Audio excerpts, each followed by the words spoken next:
Before air travel became commonplace, cruise ships were the only way to travel vast distances.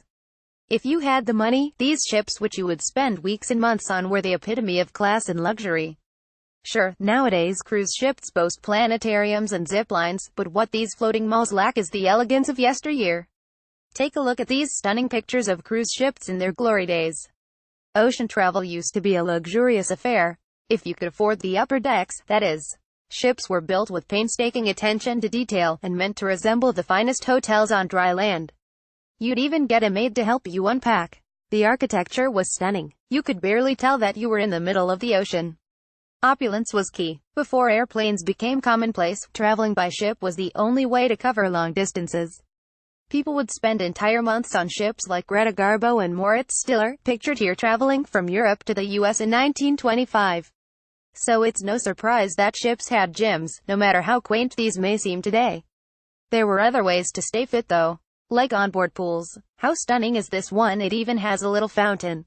It's like an ancient Roman spa.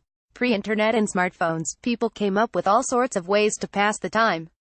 They played this weird game with rings, engaged in a round of tug-of-war, and set up boxing matches. They even had egg and spoon races. To pass the time even further, dinners were long, drawn-out events.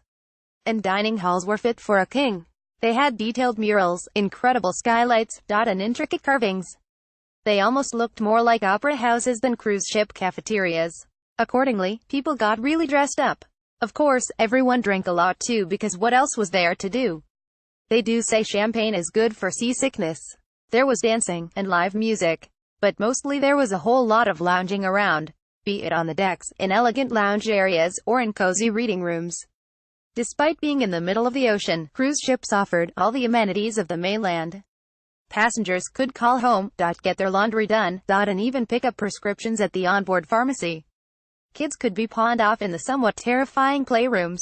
Bedrooms were cozy, but surprisingly spacious. Single beds were the norm, even for married couples. Even the less expensive rooms were nice. Back then, cruise ships were more than just floating malls. Celebs like Mae West were regulars. And Cary Grant, Jackie O, Elizabeth Taylor, and Ginger Rogers. Maybe ocean travel is the reason. There's the old adage of the journey being the destination.